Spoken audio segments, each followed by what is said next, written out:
What would a real budget look like on $3,500 a month? Can you actually budget and save money without feeling like you're broke all the time? Hi, I'm Jacob Wade from Lunch Money. I'm a financial coach and I actually used to live on about $3,600 a month, but I want to put together a budget that shows you the real numbers behind what it would look like to live on $3,500 a month comfortably, including paying off some debt, saving some money, and actually having a little fun at the same time. This isn't a fantasy budget. This is going to use real world numbers. And then I'll give you a quick peek inside the Lunch Money app so you can see how to set this up for yourself and make it real easy. So let's get right into it. All right, first things first is you need to understand your income. Now, if you think you're taking home $3,500 a month, look at what's actually deposited into your account. Now, for me, like I said, I was making a little over $50,000 a year, but there were some health insurance costs and federal taxes that came out of my paycheck. And so what actually hit my bank account was about $1,750 to $1,800 every other week, which was about $3,500 a month. So make sure that you're actually looking at the right number. Make sure this is a $3,500 income that you can actually allocate towards your budget. So whether it's a salary job or you've got, some freelance work and some part-time jobs, whatever that is, if you're making about $3,500 a month, this is how I would allocate it. The first thing you need to do is look at your fixed expenses. This is things like housing costs, right? Your rent or your mortgage cost. This includes your monthly bills like your utilities, your cell phone, your internet, subscriptions, insurance, those types of things. These fixed expenses don't change month to month, but you need to make sure you dial these in so you actually have enough money left over to save and pay off debt and do some of your other fun things with your money that you would like to do. So the biggest expense is going to be your rent. Now, if you're only making $3,500 a month, in today's day and age, it's going to be hard to own a home and be able to keep up with all of those costs when you only have that level of income. So I would be looking at something like a shared apartment living situation or a lower cost apartment. I would allocate about $1,200 a month toward rent. Now, once you move in and you have to start paying for utilities, I would try to keep your utility costs low. I would try to only allocate about $150 to $200 a month toward your utilities. That includes the lights, the HVAC system, your electric, right? Your if you have natural gas or sewer and water costs, all of those combined, I would try to keep those as low as possible. Now, next, you're going to have your insurance costs. Car insurance is the main one, and I would shop that around if you can, but try to keep that $100 a month or less. Now, I know that varies state to state. I'm in one of the most expensive states, Florida, and finding $100 car insurance is difficult, but it can be done if you shop around, find different policies, and adjust your coverage limits to make sure you can keep that number as low as possible. And then you get about $50 a month for your internet, $50 a month for your cell phone. Again, I know some people think there's no way I can find that. You can. Cell phones, there are prepaid plans out there where you can pay as little as $15 a month for unlimited talk and text, and then you just have a limit on your data plan. Just use Wi-Fi as much as you can. But if you could allocate $50 a month or less to your cell phone plan, you'll be in good shape. Same with your internet. Now, I know internet costs, here's how it usually works, is they're going to give you one price and then it doubles 6 months later, and then you have to call and try to negotiate it down. I would do that every time the number goes up. If it's $75, $85, $95 a month, I would look at competitors, try to get that cost below $50 a month. I recently did this. I went from about $78 a month to about $36 a month. So it can be done. So again, $50 for internet, $50 for cell phone. So your total fixed costs on a $3,500 a month income should be around $1,500 to $1,600-ish. If you want to stick to a budget that actually allows you to save some money. Now, of course, the number one thing, as I said earlier, is going to be your housing costs. Try to find a way to get that to $1,200 or less per month. All right, the second piece is going to be your variable expenses. This is your daily spending, things like groceries and restaurants and gas and shopping costs and entertainment and maybe fun activities. Whatever that is going to be your choices that you make every single day to spend money. Now, here's a quick breakdown of what that could look like. So for groceries, I try to stay under $400 a month, closer to $300 to $350 a month if possible. Now, groceries are expensive. Food is expensive in general, but the only way to do this is to come up with a meal plan and have a plan in place before the week begins. So maybe on Sundays you go, okay, what am I going to eat for the week? Breakfast, lunch, and dinner. Let's plan this out. Let's make a grocery list and actually shop for those things. Whether you do that online or you do that in person, try to find things that are on sale. If meat is on sale and you want protein throughout the week, you can buy in bulk, or keep a lot of greens on hand so that you can, have filling meals and get your vegetables and your fruits in. You can try to find those things that have good deals that allow you to purchase everything you need for the week, and then stick to the plan by meal prepping. Prep your lunches so you're not eating out every single day, right? Make sure your breakfast is easy to put together, and then you've got dinners that you can have leftovers the next night. Making sure you have a plan in place for your food is going to save you a ton of money, hundreds of dollars per month. So about $350 a month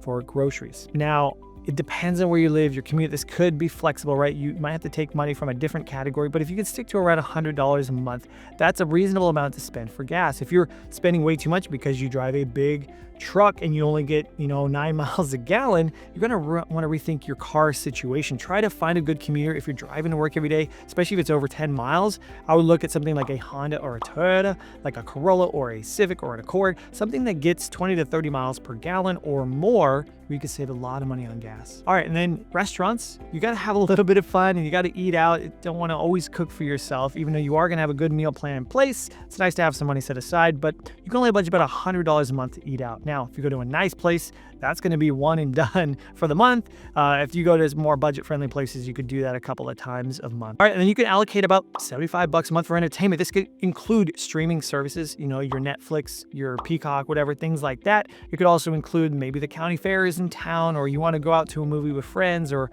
you want to go do something fun, something entertaining, go watch a show, concerts in town.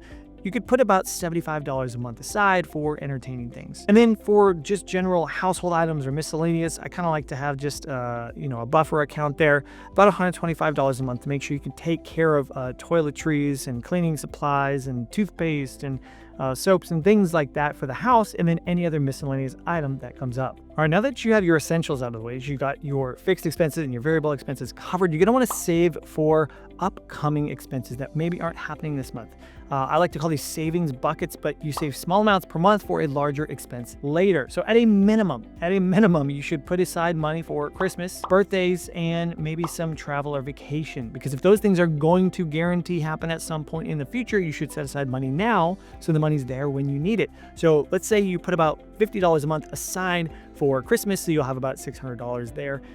Come December, if you're later in the year, you're probably going to save about double that. Make sure that you have the money that you need set aside. Same with birthdays, about $30 a month. If you have a friend's birthday come up, you want to make sure you have the money set aside for a gift or family member, and then maybe you want to have a good, decent vacation at least once a year. So set aside about $100 a month, about $1,200 to go on that vacation. So you don't have to freak out when it comes up. You don't have to put it on the credit card. You'll have the cash set aside and ready to go. So those are your savings buckets. So now that you've accounted for all of your regular expenses, it's time to start saving towards your financial goals. And yes, on $3,500 a month, you could still set aside some money toward financial goals. So this would be things like building up your emergency fund. I recommend having at least 1 month of expenses set aside before you start aggressively investing or paying off debt. So at $3,500, that would be $3,500 into a savings account set aside outside your regular bank. And so maybe you start slowly saving for that, about $300 a month.